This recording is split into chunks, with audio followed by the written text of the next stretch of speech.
Industry's answer to Venmo has a growing fraud problem. This was a article that Tampa put up. I actually haven't had a chance to read it. So, Tampa, why don't you go ahead and let us know a little bit about what's going on in this article and why Elizabeth Warren is on the front of this thing? Well, here we go again. Because in the past few weeks, we've brought up umpteen bazillion different articles about how whether it's regulators or anti-crypto people talking about you shouldn't get into cryptocurrency because there's fraud everywhere and there's all these hundreds of millions of dollars and Hold on. hacks and Time out. I know that I'm ruining your vibe. Is Elizabeth Warren worried about getting roofied here? I see what Why she's is got that- napkins over her water. Over water. That's And she's just like indoors. It's not like you're outdoors, right? And you're worried about bugs getting in or something like that. Is she seriously worried about getting roofied? She's worried about the bullshit that she's spewing getting in her water is what it is. Yeah. Well, I mean, that's a good point. I didn't even see that. Is that something rich, fancy people do? Is they just put napkins over their glasses? I have no idea. Sorry, continue. Yeah. I No, you're good. Just I had to stop. I was like, what is going on here? It blow concerns the article up for our readers. But basically, she and everybody else is specifically calling out different altcoins, Bitcoin itself. It's rampant with fraud, and then here we go. My rebuttal to that every single time was nothing is as fraud rot as the US dollar. So I mean, I don't know what she's doing pointing fingers when the US dollar is the most used fiat currency for fraud in the world, but okay, in your house of cards. And then here we go. Now she's saying that the banking industry's solution for peer-to-peer transactions, which is Zelle, a lot of people use Zelle because it goes straight from my bank, instant payment to somebody else. That's what crypto is, but you're still paying them for it. Okay. All of a sudden now Zelle is rot full of fraud itself. Are we? So again, just the pot calling the kettle black.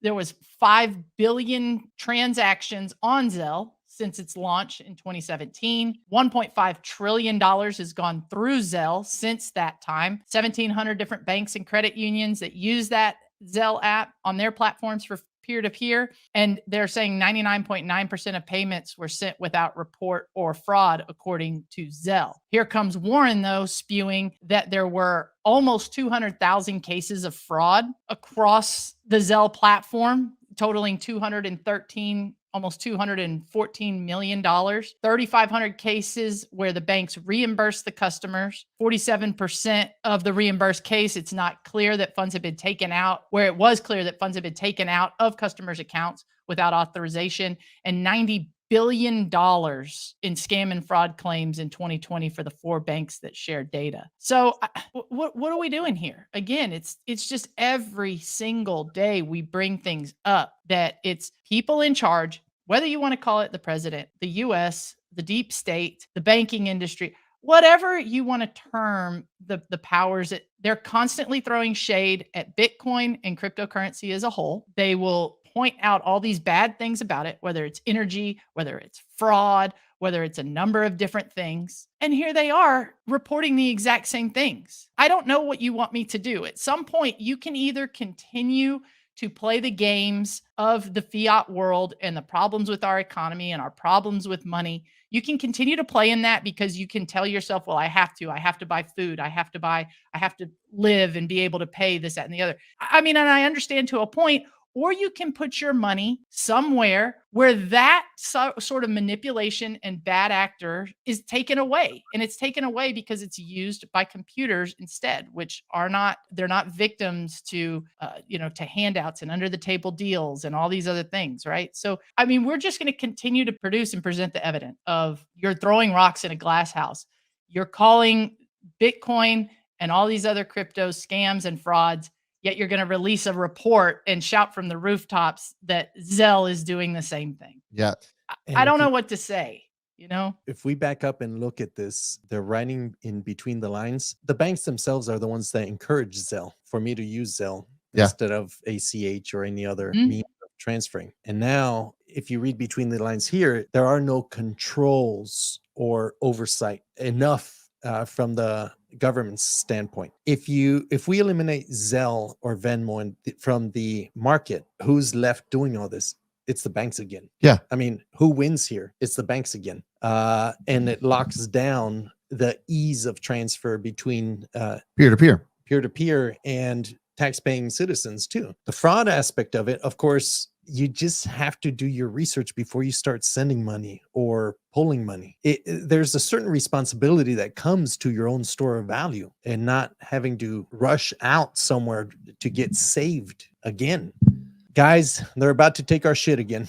Our other option of sending money is what's just coming. flip-flopping. So, I mean, at the end of the day, what does this mean? It just means start doing your research.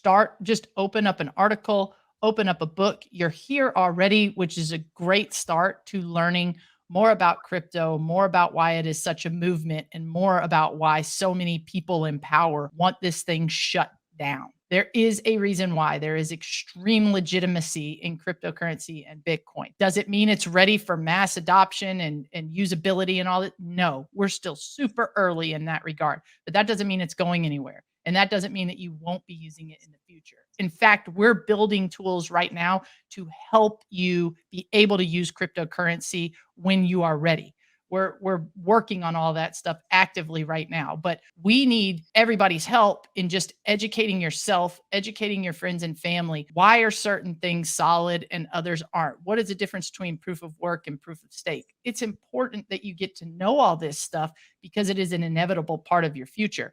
And these politicians flip-flopping, and throwing rocks in a glass house is just evidence of the inevitable in my position. You cannot trust what they are in charge of. Take a hold of your own sovereignty, take a hold of your own wealth, take a hold of your own knowledge base, and just start looking into whatever it is in the cryptoverse that interests you. Start right there and then be open to people poking holes in it because that's how you get better. I mean, I used to think XRP was legit, right? So but I had to start somewhere and I was making money on XRP and Ripple. So I was like, cool, this is great. And then I was open to people poking holes in it. And I was like, damn, you're right. And I sold that shit for a profit. So that was good, But do your own research is the rule. It's funny. I always encourage people to, like, if I find myself being bullish on something, I'm always like, hey, I got to find out what's wrong with this company that I like so much, so that I can be aware in case, so I'm not blindsided, right? If there's like a negative catalyst that comes out, I'll be like, oh, well, I saw that coming. Right. So you can actually be prepared for stuff like that and use risk management to your advantage,